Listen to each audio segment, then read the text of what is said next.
পাকাপাকিভাবে চলে যাচ্ছেন মুম্বাইয়ে দেব রুক্মিণী। চলছে ফ্ল্যাট কেনার পরিকল্পনাও।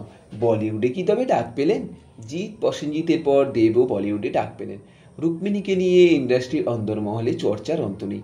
বিগত এক দশক ধরে একাধিকবার তাদের সম্পর্কে দুষ্টি মিষ্টি মুহূর্তে সাক্ষী রেখেছেন বহু শিরোনাম। তবে সাম্প্রতিক নিন্দুকেরা দাবি করছেন সুপারস্টার জুটি সম্পর্কে নাকি তাল কেটেছে। আর এই চলতি গুঞ্জনে বুড়ো আঙুল দেখিয়ে দেব বলছেন, গত 12 বছর ধরে একটা সম্পর্কে রয়েছি, কোনোদিনও সেটা নিয়ে কারোর সঙ্গে আলোচনা করিনি। তাহলে কেন আজ উত্তর দিতে হবে? দেবের মন্তব্যে, প্ল্যান করছি এই মুহূর্তে একটা ফ্ল্যাট কেনার, কারণ ওখান থেকেই অনেক অফার আসছে।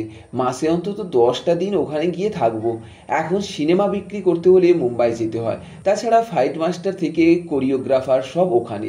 মুম্বাই থেকে যন্ত্রপাতিও আছে, মিউজিক রাইট বিক্রি করতে হলেও ওখানে যেতে হয়। সব মিলিয়ে মাসে অন্তত 10 দিন আমাকে মুম্বাই থাকতে হয়। আমাকে বেশিরভাগই কাজ এই এখন মুম্বাই হচ্ছে। যেমন রঘু ডাকাতের ছবিটা ডালবি অ্যাটমস্ট করতে হলেও আমাকে ওখানেই থাকতে হবে। তাছাড়া কালার কারেকশনের কাজও ওখানেই করানোর ইচ্ছে রয়েছে।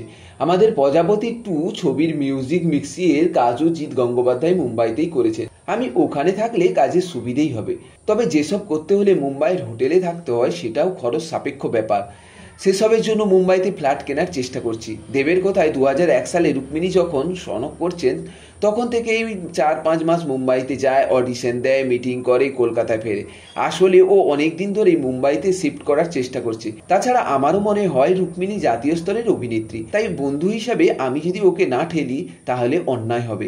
এখন মুম্বাইয়েও আমার অনেক কাজ থাকে।